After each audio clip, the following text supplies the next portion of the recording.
ನಮಸ್ಕಾರ ಸ್ನೇಹಿತರೆ. ಬಂತು, ಅಬ್ಬರಿಸ್ತು, ದಿಢೀರ್ ಮಾಯ ಆಗೋಯ್ತು. ಈ ಬಾರಿ ಮುಂಗಾರು ಇಂಥ ಒಂದು ವಿಚಿತ್ರ ಆಟ ಆಡ್ತಾ ಇದೆ.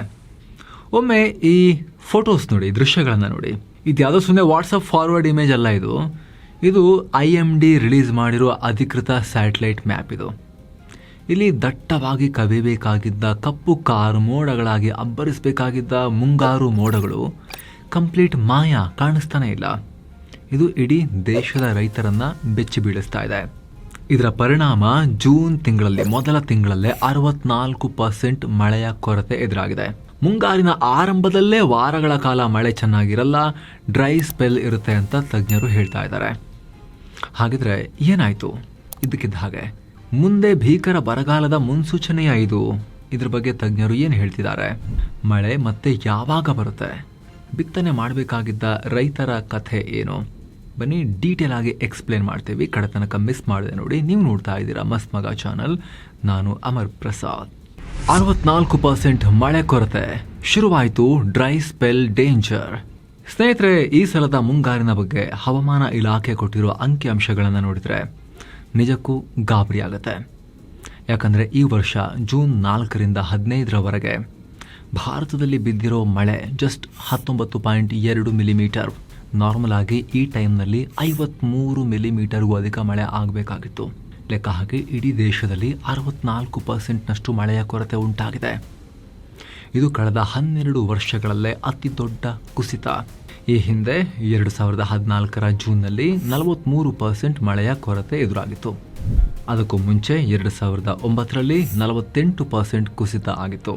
ಆದರೆ ಈ ಬಾರಿ ಎಲ್ಲ ರೆಕಾರ್ಡ್ಸ್ ಬ್ರೇಕ್ ಮಾಡಿ 64%ಗೆ ಇಳಿದಿದೆ. ವಾಡಿಕೆಗಿಂತ 3 ದಿನ ಲೇಟ್ ಆಗಿ ಜೂನ್ 4ಕ್ಕೆ ಮುಂಗಾರು ಕೇರಳಕ್ಕೆ ಅಪ್ಪಳಿಸಿತು. ಆರಂಭದಲ್ಲಿ ಕೇರಳ, ಕರ್ನಾಟಕದ ಕೆಲ ಭಾಗದಲ್ಲಿ ಭಾರೀ ವೇಗದಲ್ಲಿ ಅಬ್ಬರಿಸಿತು. ಲೆಕ್ಕದ ಪ್ರಕಾರ ಅದೇ ವೇಗದಲ್ಲಿ ಇಷ್ಟೊತ್ತಿಗೆ ಕರ್ನಾಟಕದ ಮುಂದೆ ಮಹಾರಾಷ್ಟ್ರ ದಾಟಿ ಇಡೀ ದೇಶವನ್ನು ಆವರಿಸಬೇಕಾಗಿತ್ತು. ಆದರೆ ಇದ್ದಕ್ಕಿದ್ದಂತೆ ಮುಂಗಾರು ಅತ್ಯಂತ ವೀಕ್ ಫೇಸ್ಗೆ ಕುಸ್ತು ಹೋಗಿದೆ. ದೇಶಾದ್ಯಂತ ಡೇಂಜರಸ್ ಡ್ರೈ ಸ್ಪೆಲ್ ಶುರುವಾಗಿದೆ.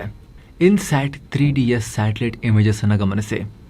ಇಡೀ ಭಾರತದ ಆಕಾಶ ಈಗ ಒಂಥರ ಬ್ಲೈಂಡ್ ಸ್ಪಾಟ್ ಆಗಿ ಕನ್ವರ್ಟ್ ಆಗಿದೆ. ಇರೋ ಸ್ವಲ್ಪ ಮೋಡಗಳು ಹಿಮಾಲಯ ಹಾಗೂ ನಾರ್ತ್ ಈಸ್ಟ್ ಇಂಡಿಯಾದಲ್ಲಿ ಮಾತ್ರ ಕಾಣಿಸ್ತವೆ. ಉಳಿದಂತೆ ಮಧ್ಯ, ಪಶ್ಚಿಮ ಮತ್ತು ದಕ್ಷಿಣ ಭಾರತ ಕಂಪ್ಲೀಟ್ ಆಗಿ ಕ್ಲೌಡ್ ಫ್ರೀ ಆಗಿವೆ. ಅಂದರೆ ಮೋಡಗಳೇ ಇಲ್ಲ. ಇದರ ನೇರ ಪರಿಣಾಮ ಈಗ ದೇಶದ ವಿವಿಧ ಭಾಗಗಳ ಮೇಲೆ ಆಗ್ತಾ ಇದೆ. ನೋಡಿ, ಸೆಂಟ್ರಲ್ ಇಂಡಿಯಾ ಅಂದರೆ ಮಧ್ಯಪ್ರದೇಶ, ಛತ್ತೀಸ್ಗಢ ಹಾಗೂ ಮಹಾರಾಷ್ಟ್ರದ ವಿದರ್ಭ ಭಾಗಗಳು ಕಂಪ್ಲೀಟ್ ಡ್ರೈ. ಈಸ್ಟರ್ನ್ ಇಂಡಿಯಾದ ಜಾರ್ಖಂಡ್, ಒಡಿಶಾ, ಬಿಹಾರದಲ್ಲೂ ಕೂಡ ಮಳೆಯ ಸುಳಿವೇ ಇಲ್ಲ. ನಮ್ಮ ಪೆನಿನ್ಸುಲರ್ ಇಂಡಿಯಾ ಅಂದರೆ ದಕ್ಷಿಣ ಭಾರತ ಅಂದರೆ ತೆಲಂಗಾಣ, ಆಂಧ್ರದ ರಾಯಲಸೀಮೆ, ಆಂಧ್ರ ಕರಾವಳಿ ಹಾಗೆ ನಮ್ಮ ಕರ್ನಾಟಕದ ಒಳನಾಡು ಕೂಡ ಕಂಪ್ಲೀಟ್ ಆಗಿ ಮಳೆ ಕೊರತೆಯನ್ನು ಎದುರಿಸ್ತಾ ಇವೆ. ಸಾಲದಕ್ಕೆ ಇದೇ ಗ್ಯಾಪ್ನಲ್ಲಿ ರಾಜಸ್ಥಾನ, ಪಂಜಾಬ್, ಹರಿಯಾಣ ಮತ್ತು ಉತ್ತರ ಪ್ರದೇಶದಲ್ಲಿ ಭೀಕರ ಹೀಟ್ ವೇವ್, ಬಿಸಿಗಾಳಿ ಶುರುವಾಗಿದೆ. ಆಂಧ್ರ, ತೆಲಂಗಾಣ ಕರಾವಳಿಯಲ್ಲೂ ಕೂಡ ಭಾರಿ ಸೆಕೆ, ಜನ ಹೈರಾಣಾಗಿದ್ದಾರೆ. ಮೋಡಗಳೇ ಮಾಯ, ಮಾರುತಗಳು ಸ್ಟಕ್ ಆಗಿದ್ಯಾಕೆ? ಸ್ನೇಹಿತರೆ, ಈಗ ಮೇನ್ ವಿಚಾರಕ್ಕೆ ಬರೋಣ. ಆರಂಭದಲ್ಲಿ ಮುಂಗಾರು ಭಾರತಕ್ಕೆ ಎಂಟ್ರಿ ಕೊಟ್ಟಾಗ ದಟ್ಟವಾದ ಮೋಡಗಳು ಸೃಷ್ಟಿಯಾಗಿದ್ವಲ್ಲ, ಅವು ದಿಢೀರ್ ದಿಕ್ಕು ತಪ್ಪಿದ ಹೇಗೆ, ಎಲ್ಲಿ ಹೋದ್ವು? ಅದನ್ನ ನೋಡೋ ಮುನ್ನ ಸ್ನೇಹಿತರೆ, ಒಂದು ಕ್ವಿಕ್ ಅಪ್ಡೇಟ್. ಟರ್ಮ್ ಇನ್ಶೂರೆನ್ಸ್ ಅನ್ನೋದು ಈಗಿನ ಕಾಲದ ಅನಿವಾರ್ಯತೆ. ದುಡಿಯೋ ವ್ಯಕ್ತಿಯನ್ನ ಏನಾದ್ರೂ ಕೂಡ ಫ್ಯಾಮಿಲಿ ಕಳ್ಕೊಳ್ತು ಅಂತ ಹೇಳಿದ್ರೆ ಆರ್ಥಿಕವಾಗಿ ಮುಂದೆ ಏನ್ ಮಾಡ್ತಾರೆ ದುಡ್ಡಿಗವರು? ಅವರ ಈಗಿರೋ ಲೈಫ್ ಸ್ಟೈಲ್ ಅನ್ನ ಕಂಟಿನ್ಯೂ ಮಾಡೋದು ಹೇಗೆ? ಮಕ್ಕಳ ಸ್ಕೂಲ್ ಫೀಸ್ ಕಟ್ಟೋದು ಹೇಗೆ? EMIಗಳನ್ನ ಕಟ್ಟೋದು ಹೇಗೆ? ಅದಕ್ಕೆ ಆನ್ಸರ್ ಟರ್ಮ್ ಇನ್ಶೂರೆನ್ಸ್. ಬರೀ 400ರಿಂದ 600 ರೂಪಾಯಿಗಿಲ್ಲ, 1 ಕೋಟಿ ರೂಪಾಯಿ ಕವರೇಜ್ ಕೊಡೋ ಟರ್ಮ್ ಇನ್ಶೂರೆನ್ಸ್ ಅನ್ನ ಮಾಡಿಸೋಕೆ ಅವಕಾಶ ಇದೆ. ಅದರಲ್ಲೂ ಕೂಡ ಆಕ್ಸಿಸ್ ಮ್ಯಾಕ್ಸ್ ಲೈಫ್ನ ಟರ್ಮ್ ಇನ್ಶೂರೆನ್ಸ್ 99% ಅಧಿಕ ಕ್ಲೇಮ್ ಸೆಟಲ್ಮೆಂಟ್ ರೇಷಿಯೋವನ್ನು ಹೊಂದಿದೆ. ಇದು ಭಾರತದಲ್ಲೇ one of the highest. So ಯಾರು ಇನ್ನೂ ಕೂಡ ಮಾಡಿಸೋ ಆಸಕ್ತಿ ಇದ್ರೆ ವಿಡಿಯೋ ಕೆಳಗಡೆ ಡಿಸ್ಕ್ರಿಪ್ಷನ್ ಮತ್ತು ಪಿನ್ ಮಾಡಿರೋ ಕಾಮೆಂಟ್ನಲ್ಲಿ ಲಿಂಕ್ ಇದೆ. ವಿತ್ ಎಕ್ಸ್ಟ್ರಾ ಆನ್ಲೈನ್ ಡಿಸ್ಕೌಂಟ್ನೊಂದಿಗೆ ನೀವು ಅದನ್ನು ಅಪ್ಲೈ ಮಾಡಿ ನಿಮ್ಮ ಫ್ಯಾಮಿಲಿಗೆ ಹಣಕಾಸಿನ ರಕ್ಷಣೆಯನ್ನು ಒದಗಿಸಬಹುದು. ಆಸಕ್ತರು ಮಿಸ್ ಇಲ್ಲದೆ ಚೆಕ್ ಮಾಡಿ ಸ್ನೇಹಿತರೆ. ಬನ್ನಿ ಕಂಟಿನ್ಯೂ ಮಾಡೋಣ. ಮೋಡಗಳು ಮಾಯ ಆಗಿರೋದ್ರ ಹಿಂದಿರೋ ಸೈನ್ಸ್ ಏನು ಅನ್ನೋದನ್ನ ಸಿಂಪಲ್ ಆಗಿ ಹೇಳ್ತೀವಿ ಕೇಳಿ ಸ್ನೇಹಿತರೆ. ಮುಂಗಾರು ಅಂದ್ರೇನೆ ತೇವಾಂಶ. ಈಗ ವಾತಾವರಣದಲ್ಲಿ ತೇವಾಂಶಕ್ಕೇನು ಕೊರತೆ ಇಲ್ಲ. ಆದರೆ ಆ ತೇವಾಂಶವನ್ನ ಮಳೆಯಾಗಿ ಕನ್ವರ್ಟ್ ಮಾಡೋ ಮೆಕ್ಯಾನಿಸಮ್ ಇದೆಯಲ್ಲ, ಅಂದರೆ ಆ ಸಿಸ್ಟಮ್ ಈಗ ಕಂಪ್ಲೀಟ್ ಆಫ್ ಆಗಿದೆ. ಸಾಮಾನ್ಯವಾಗಿ ಮುಂಗಾರಿನಲ್ಲಿ 2 ಫೇಸ್ ಇರುತ್ತೆ. ಒಂದು ಆಕ್ಟಿವ್ ಫೇಸ್, ಇನ್ನೊಂದು ಬ್ರೇಕ್ ಫೇಸ್. ಆಕ್ಟಿವ್ ಫೇಸ್ ಅಂದರೆ ಟ್ರೈನ್ ಫುಲ್ ಸ್ಪೀಡ್ನಲ್ಲಿ ನುಗ್ಗದ ಹಾಗೆ. ಎಲ್ಲಾ ಕಡೆ ಭರ್ಜರಿ ಮಳೆ ಬರ್ತಾನೆ ಇರುತ್ತೆ. ಅದೇ ಬ್ರೇಕ್ ಫೇಸ್ ಅಂದ್ರೆ ಟ್ರೈನ್ ಟ್ರ್ಯಾಕ್ ಮೇಲೇನೆ ಇದೆ, ಆದ್ರೆ ಸಿಗ್ನಲ್ ಸಿಗದೆ ಟೆಂಪ್ರರಿ ಆಗಿ ಸ್ಟಕ್ ಆಗಿದೆ ಅಂತ ಅರ್ಥ. ಈಗ ಆಗ್ತಿರೋದು ಕೂಡ ಎಕ್ಸಾಕ್ಟ್ಲಿ ಇದೆ.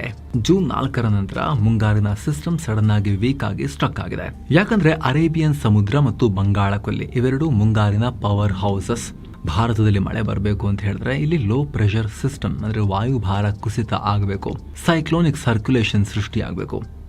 ಇವು ವಾಕ್ಯೂಮ್ ಪಂಪ್ ತರ ಕೆಲಸ ಮಾಡ್ತವೆ. ಸಮುದ್ರದ ತೇವಾಂಶವನ್ನ ಭಾರಿ ಫೋರ್ಸ್ ನಲ್ಲಿ ಭೂಮಿ ಕಡೆಗೆ ಎಳ್ಕೊಂಡ್ ಬರ್ತವೆ. ಆದ್ರೆ ಸದ್ಯ ಈ ಎರಡು ಕಡೆ ಮಳೆ ತರುವಂತಹ ಯಾವುದೇ ಹೊಸ ಸಿಸ್ಟಮ್ ಕ್ರಿಯೇಟೇ ಆಗಿಲ್ಲ. ಜೊತೆಗೆ ಇನ್ನೊಂದು ಪ್ರಾಬ್ಲಮ್ ಅಂದ್ರೆ ಸಬ್ ಟ್ರಾಪಿಕಲ್ ವೆಸ್ಟರ್ಲಿ ಜೆಟ್ ಸ್ಟ್ರೀಮ್ ಅನ್ನೋ ಮಾರುತಗಳು ದಿಢೀರಂತ ಕೆಳಮುಖವಾಗಿ ದಕ್ಷಿಣದ ಕಡೆಗೆ ಶಿಫ್ಟ್ ಆಗಿಬಿಟ್ಟಿವೆ.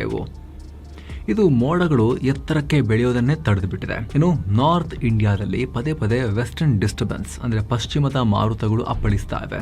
ಇದರಿಂದ ಕೂಡ ಮುಂಗಾರಿನ ನಾರ್ಮಲ್ ಸೈಕಲ್ ಡಿಸ್ಟರ್ಬ್ ಆಗಿದೆ. ಸಿಂಪಲ್ ಆಗಿ ಹೇಳಬೇಕು ಅಂದ್ರೆ ಗಾಡಿಯ ಇಂಜಿನ್ ಏನೋ ಆನ್ ಆಗಿದೆ, ಆದರೆ ಟ್ರಾನ್ಸ್ಮಿಷನ್ ಗೇರ್ ಮಾತ್ರ ಎಂಗೇಜ್ ಆಗ್ತಾ ಇಲ್ಲ, ನ್ಯೂಟ್ರಲ್ ನಲ್ಲೇ ಇದೆ. ಹೀಗಾಗಿ ಎಲ್ಲವೂ ಒಂದೇ ಕಡೆ ಸ್ಟಕ್ ಆಗಿದೆ. ಮೋಡನೂ ಇಲ್ಲ, ಮಳೆನೂ ಇಲ್ಲ. ರೈತರಿಗೆ ಡಬಲ್ ಶಾಕ್. ಕಮರ್ತಾ ಇದೆ ಪೈರು, ಬತ್ತುತ್ತಾ ಇದೆ ಡ್ಯಾಮ್. ಪ್ರಕೃತಿಯ ಈ ವಿಚಿತ್ರ ಆಟದ ನೇರ ಹೊಡೆತ ಬಿದ್ದಿರೋದು ನಮ್ಮ ಕೋಟ್ಯಂತರ ರೈತರ ಮೇಲೆ. ಯಾಕಂದ್ರೆ ಜೂನ್ ತಿಂಗಳು ಬಿತ್ತನೆಗೆ ತುಂಬಾ ಇಂಪಾರ್ಟೆಂಟ್. 60% ಕೃಷಿ ಪ್ರದೇಶ ನಮ್ಮಲ್ಲಿ ಮಳೆ ಆಶ್ರಿತ. ಹೀಗಾಗಿ ಭರ್ಜರಿಯಾಗಿ ನಡಿಬೇಕಾಗಿದ್ದ ಖಾರಿಫ್ ಬಿತ್ತನೆಗೆ ಈಗ ಬ್ರೇಕ್ ಬಿದ್ದಿದೆ. ಡೇಟಾ ನೋಡೋದಾದ್ರೆ ಜೂನ್ ಆರಂಭದ ಹೊತ್ತಿಗೆ ದೇಶಾದ್ಯಂತ ಒಟ್ಟು 72.57 ಲಕ್ಷ ಹೆಕ್ಟೇರ್ ಪ್ರದೇಶದಲ್ಲಿ ಬಿತ್ತನೆಯಾಗಿದೆ. ಇದು ಕಳೆದ ವರ್ಷಕ್ಕಿಂತ ಬರೋಬ್ಬರಿ 2 ಲಕ್ಷ ಹೆಕ್ಟೇರ್ ಕಮ್ಮಿ. ಆದರೆ ಈಗ ಶುರುವಾಗಿರುವ ಆತಂಕ ಏನು ಅಂದ್ರೆ ಆರಂಭದ ಒಂದೆರಡು ಮಳೆ ನೋಡಿ ಬಿತ್ತನೆ ಮಾಡಿದ ರೈತರು ಸಿಕ್ಕಾಕೊಂಡಿದ್ದಾರೆ. ಕಾರಣ ಮಳೆ ಕಮ್ಮಿ ಆಗಿರೋದ್ರಿಂದ ಮಣ್ಣಿನಲ್ಲಿ ತೇವಾಂಶ ಕುಸಿತಾ ಇದೆ, ಮಾಯಿಶ್ಚರ್ ಸ್ಟ್ರೆಸ್ ಶುರುವಾಗಿದೆ. ದೇಶದ ಎಲ್ಲ ಭಾಗದ ರೈತರಿಗೂ ಸೇಮ್ ಅಲ್ಲ ಇದು. ಕೆಲ ಕಡೆ ನೀರಿನ ಲಭ್ಯತೆ ಚೆನ್ನಾಗಿರುತ್ತೆ, ಆದರೆ ಹೆಚ್ಚಿನ ಕಡೆಗಳಲ್ಲಿ ಒಣ ಭೂಮಿ ಇರೋ ಕಡೆಗಳಲ್ಲಿ ಮಳೆಯನ್ನು ತುಂಬಾ ಡಿಪೆಂಡ್ ಆಗಿರೋ ಕಡೆಗಳಲ್ಲಿ ಪ್ರಾಬ್ಲಮ್ ಶುರುವಾಗ್ತಾ ಇದೆ. ನೀರಿಲ್ಲದೆ ಬೀಜಗಳು ಮೊಳಕೆ ಹೊಡಿತಾ ಇಲ್ಲ, ಮೊಳಕೆ ಬಂದಿರೋ ಪೈರುಗಳು ಬಿಸಿಲಿಗೆ ಕಮರಿ ಹೋಗ್ತಾ ಇವೆ. ಇದು ಹೀಗೆ ಮುಂದುವರೆದ್ರೆ ರೈತರಿಗೆ ಡಬಲ್ ಲಾಸ್. ಮತ್ತೆ ಬೀಜ ತರಬೇಕು, ಮತ್ತೆ ಜಮೀನು ಉಳುಮೆ ಮಾಡಬೇಕು, ಲೇಬರ್ ಕಾಸ್ಟ್ ಎಲ್ಲವೂ ವೇಸ್ಟ್. ಒಂದು ವೇಳೆ ನಾಳೆ ಮಳೆ ಬಂದರೂ ಕೂಡ ಬೆಳೆಯ ಗ್ರೋತ್ ಅನ್ಇವನ್ ಆಗಿ ಇಳುವರಿ ಕಮ್ಮಿ ಆಗೋ ಅಪಾಯ ಇರುತ್ತೆ. ಮತ್ತೊಂದು ಕಡೆ ನಮ್ಮ ಜಲಾಶಯಗಳ ಕಡೆಗೆ ನೋಡಿದ್ರೆ ಭಾರತದ 166 ಪ್ರಮುಖ ಡ್ಯಾಮ್ಗಳಲ್ಲಿ 54 BCM ನಷ್ಟು ಮಾತ್ರ ನೀರಿದೆ. ಅಂದರೆ ಟೋಟಲ್ ಕೆಪಾಸಿಟಿಯ 29% ಆಸುಪಾಸು ಮಾತ್ರ.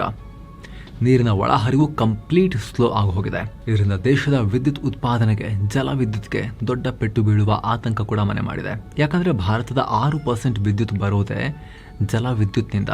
ಆದ್ರೆ ಇಲ್ಲೊಂದು ಸಣ್ಣ ಗುಡ್ ನ್ಯೂಸ್ ಏನು ಅಂತ ಹೇಳಿದ್ರೆ, ಬಾರ್ಕ್ಲೇ ಸಂಸ್ಥೆಯ ಚೀಫ್ ಎಕನಾಮಿಸ್ಟ್ ಆಸ್ತಾ ಗುಡ್ವಾನಿ ಪ್ರಕಾರ ಸದ್ಯ ಡ್ಯಾಮ್ಗಳಲ್ಲಿ 29% ನೀರಿದೆ. ಇದು ಕಳೆದ 10 ವರ್ಷಗಳ ಸರಾಸರಿಗಿಂತ ಹೆಚ್ಚೇ ಇದೆ. ಸೊ ಈ ಕಾರಣಕ್ಕೆ 2025ರಲ್ಲಿ ಬಿದ್ದಿದ್ದ ಭರ್ಜರಿ ಮಳೆ ನಮ್ಮನ್ನ ಈ ವರ್ಷ ಸ್ವಲ್ಪ ಕಾಪಾಡುತ್ತೆ ಅಂತ ಹೇಳ್ತಿದ್ದಾರೆ. ಹಾಗಿದ್ರೆ ಮತ್ತೆ ಮಳೆ ಯಾವಾಗ ಬರುತ್ತೆ? ಸದ್ಯಕ್ಕೆ ತುಂಬಾ ಹೆದರ್ಕೊಳ್ಳೋ ಅಗತ್ಯ ಇಲ್ಲ ಅಂತ ಹವಾಮಾನ ವಿಜ್ಞಾನಿಗಳು ಹೇಳ್ತಾ ಇದ್ದಾರೆ. ಏನೇ ಎಲ್ಲಿನೋ ಗಾಡ್ಜಿಲ್ಲಾ ಎಲ್ಲಿನೋ ಇರಲಿ, ಜೂನ್ ನಲ್ಲಿ ಮಳೆ ತುಂಬಾ ಕಮ್ಮಿ ಆಗಿರೋದು ಕೂಡ ಹೌದು, ಆದ್ರೆ ಮುಂದಿನ ದಿನಗಳಲ್ಲಿ ಸುಧಾರಿಸಬಹುದು ಅಂತ ಹೇಳ್ತಿದ್ದಾರೆ. ಯಾಕಂದ್ರೆ ನಾವು ಮೊದಲೇ ಹೇಳಿದ ಹಾಗೆ ಮುಂಗಾರು ಮುಗಿದ ಮೇಲೆ ನಿರಂತರ 4 ತಿಂಗಳು ಮಳೆ ಸುರಿಯಲ್ಲ. ಸೊ ಏನೇ ಮಳೆ ಇದ್ರೂ ಕೂಡ ಮುಂಗಾರಲ್ಲಿ ಬರಬೇಕು ನಮಗೆ. ಈ ಮುಂಗಾರಲ್ಲೂ ಕೂಡ ಆಕ್ಟಿವ್ ಫೇಸ್, ಬ್ರೇಕ್ ಫೇಸ್ ಅಂತ ಇದ್ದೇ ಇರುತ್ತೆ. ಈಗ ನಾವು ನೋಡ್ತಿರೋದು ಒಂದು ಬ್ರೇಕ್ ಫೇಸ್. ಇದು ಟೆಂಪ್ರರಿ ಒಂದು ವಿರಾಮ ಅಷ್ಟೇ. ಇದು ಹವಾಮಾನ ತಜ್ಞರ ಮುನ್ಸೂಚನೆ ಪ್ರಕಾರ ಮುಂಗಾರು ಜೂನ್ 22ರವರೆಗೆ ಹೀಗೆ ತರ ಇನ್ಆಕ್ಟಿವ್ ಆಗಿರುತ್ತೆ ಅಥವಾ ನಿಷ್ಕ್ರಿಯ ಆಗಿರುತ್ತೆ. ಅಲ್ಲಿವರೆಗೂ ಯಾವುದೇ ಭಾರಿ ಮಳೆ ನಿರೀಕ್ಷೆ ಇಲ್ಲ. ಆದರೆ IMD ರಿಪೋರ್ಟ್ ಅನ್ನೇ ನೋಡಿದಾಗ ಜೂನ್ 18ರಿಂದ 24ರ ನಡುವೆ ಮುಂಗಾರು ಮತ್ತೆ ಜೀವ ಪಡ್ಕೊಳ್ಳೋ ಲಕ್ಷಣಗಳು ಕಾಣಿಸ್ತವೆ. ಜೂನ್ 23ರ ಆಸುಪಾಸಲ್ಲಿ ಬಂಗಾಳ ಕೊಲ್ಲಿಯಲ್ಲಿ ಹೊಸದಾಗಿ ಡಿಸ್ಟರ್ಬೆನ್ಸಸ್ ಅಥವಾ ವಾಯುಭಾರ ಕುಸಿತ ಆಗೋ ಲೆಕ್ಕಾಚಾರಗಳಿವೆ. ಮುಂಗಾರಿನ ಮಾರುತಗಳು ಭಾರಿ ವೇಗವನ್ನ ಅಲ್ಲಿಂದ ಪಡ್ಕೋಬಹುದು ಅಂತ ಹೇಳ್ತಿದ್ದಾರೆ. ಜೊತೆಗೆ ಮಾನ್ಸೂನ್ ಟ್ರಫ್ ಮತ್ತೆ ದಕ್ಷಿಣದ ಕಡೆಗೆ ಶಿಫ್ಟ್ ಆಗುತ್ತೆ. ಇದರಿಂದ ಅರೇಬಿಯನ್ ಸಮುದ್ರ ಮತ್ತು ಬಂಗಾಳ ಕೊಲ್ಲಿಯಿಂದ ಭಾರಿ ಪ್ರಮಾಣದ ತೇವಾಂಶ ಮತ್ತೆ ನುಗ್ಗುತ್ತೆ. ಮಹಾರಾಷ್ಟ್ರ, ಗುಜರಾತ್, ಮಧ್ಯಪ್ರದೇಶ, ಛತ್ತೀಸ್ಗಢ, ಒಡಿಶಾ, ಬಿಹಾರ, ವೆಸ್ಟ್ ಬೆಂಗಾಲ್, UP ಹೀಗೆ ಎಲ್ಲಾ ಕಡೆ ಮಳೆ ಮುಂಗಾರು ಹಿಡಿಯೋಕ್ ಶುರು ಆಗುತ್ತೆ ಅಂತ ಹೇಳಿ ತಜ್ಞರು ಒಂದು ಆಸೆಯಿಂದ ವೇಟ್ ಮಾಡ್ತಿದ್ದಾರೆ. ಸೊ ನಿಮಗೆ ಈಗ ಒಂದು ಬ್ರಾಡ್ ಪಿಕ್ಚರ್ ಸಿಕ್ಕಿರ್ಬೋದು. ಎಲ್ಲಿನೋ ಕಾರಣದಿಂದ ಇಡೀ ವರ್ಷ ಓವರ್ ಆಲ್ ಮಳೆ ಕಮ್ಮಿ ಇರುತ್ತೆ ಅಂತ ಹೇಳ್ತಿರೋ ನಡುವೆ ಮುಂಗಾರಿನ ಆರಂಭ ಕೂಡ ಅಷ್ಟು ಚೆನ್ನಾಗಿಲ್ಲ, ಜೂನ್ ಎಂಡ್ ಅಲ್ಲಿ ಪಿಕಪ್ ಆಗ್ಬಹುದು ಅಂತ ಹೇಳ್ತಿರೋದು ಸಾರಾಂಶ. ಈಗ ಹಾಗಿದ್ರೆ ಇತಿಹಾಸದಲ್ಲಿ ಯಾವುದೇ ರೀತಿ ಆಗಿರ್ಲಿಲ್ವಾ? ಆಗಿದೆ ತುಂಬಾ ಸಲ. 2010ರಲ್ಲಿ ಆಗಿದೆ, 2025ರಲ್ಲಿ ಆಗಿದೆ. 2023ರಲ್ಲೂ ಕೂಡ ಸ್ವಲ್ಪ ಈ ಮಧ್ಯ ಭಾರತಕ್ಕೆ ಮುಂಗಾರು ಎಂಟರ್ ಆಗೋದು ಲೇಟ್ ಆಗಿತ್ತು. ಅದಾದ್ಮೇಲೆ ಮುಂಗಾರು ಚೆನ್ನಾಗಿ ಹಿಡ್ಕೊಂಡಿತ್ತು. ಎಲ್ಲ ಸಲ ಮುಂಗಾರು ಲೇಟ್ ಆದಾಗ ಬರಗಾಲನೇ ಬಂದಿಲ್ಲ. ಅದೊಂದು ಹೋಪ್ನಲ್ಲಿ ದೇಶ ಇದೆ. ಇದರ ಬಗ್ಗೆ ಡೀಟೇಲ್ ಆಗಿ ಮಾಹಿತಿ ಕೊಡೋ ಪ್ರಯತ್ನವನ್ನು ನಾವು ಮಾಡಿದ್ದೀವಿ. ಮುಂದಿನ ದಿನಗಳಲ್ಲೂ ಕೂಡ ಸ್ನೇಹಿತರೆ ಹವಾಮಾನಕ್ಕೆ ಸಂಬಂಧಪಟ್ಟ ಎಲ್ಲ ಅಪ್ಡೇಟ್ಸ್ ನಿಮಗೆ ತಲುಪಿಸುವಂಥ ಪ್ರಯತ್ನವನ್ನು ಮಾಡ್ತಾನೆ ಇರ್ತೀವಿ. ಹಾಗೆ ಆಗಲೇ ಹೇಳಿದ್ವಲ್ಲ, ಒಂದು ಕ್ವಿಕ್ ರಿಮೈಂಡರ್ ಸ್ನೇಹಿತರೆ, ನೀವು ನಿಮ್ಮ ಫ್ಯಾಮಿಲಿಗೆ ಆರ್ಥಿಕ ಭದ್ರತೆಯನ್ನು ಒದಗಿಸೋಕೆ ಇನ್ನೂ ಕೂಡ ಟರ್ಮ್ ಇನ್ಶೂರೆನ್ಸ್ ಮಾಡಿಸ್ಕೊಂಡಿಲ್ಲ ಅಂತ ಹೇಳಿದ್ರೆ ಮಿಸ್ ಇಲ್ಲದೆ ವಿಡಿಯೋ ಕೆಳಗಡೆ ಇರೋ ಡಿಸ್ಕ್ರಿಪ್ಷನ್ ಮತ್ತು ಪಿನ್ ಮಾಡಿರೋ ಕಾಮೆಂಟ್ನಲ್ಲಿ ಕೊಟ್ಟಿರೋ ಲಿಂಕನ್ನು ಚೆಕ್ ಮಾಡಿ. ಬರೀ 500-600 ರೂಪಾಯಿಗೆಲ್ಲ 1 ಕೋಟಿ ರೂಪಾಯಿ ತನಕದ ಕವರೇಜ್ ಕೊಡೋ ಟರ್ಮ್ ಇನ್ಶೂರೆನ್ಸ್ ಅನ್ನ ಮಾಡಿಸ್ಬೋದು. ಆಗ ದುಡಿಯೋ ವ್ಯಕ್ತಿಯನ್ನ ಫ್ಯಾಮಿಲಿ ಕಳ್ಕೊಂಡ್ರೆ ಲಂಸಮ್ ಆಗಿ ಒಂದು ಶಾರ್ಟ್ನಲ್ಲಿ ಆ ಇಡೀ ಅಮೌಂಟ್, ಆ 1 ಕೋಟಿ ರೂಪಾಯಿ ನಾಮಿನಿಗೆ ಸಿಗುತ್ತೆ, ಫ್ಯಾಮಿಲಿಯವ್ರಿಗೆ ಸಿಗುತ್ತೆ. ಅವರ ಮುಂದಿನ ಜೀವನಕ್ಕೆ ಆರ್ಥಿಕವಾಗಿ ಭದ್ರ ಬುನಾದಿ ಸಿಗುತ್ತೆ. ಆಸಕ್ತರು ಮಿಸ್ ಇಲ್ಲದೆ ಲಿಂಕ್ ಚೆಕ್ ಮಾಡಿ. ಮತ್ತೆ ಭೇಟಿ ಆಗ್ತಿರೋಣ. ನಮಸ್ಕಾರ.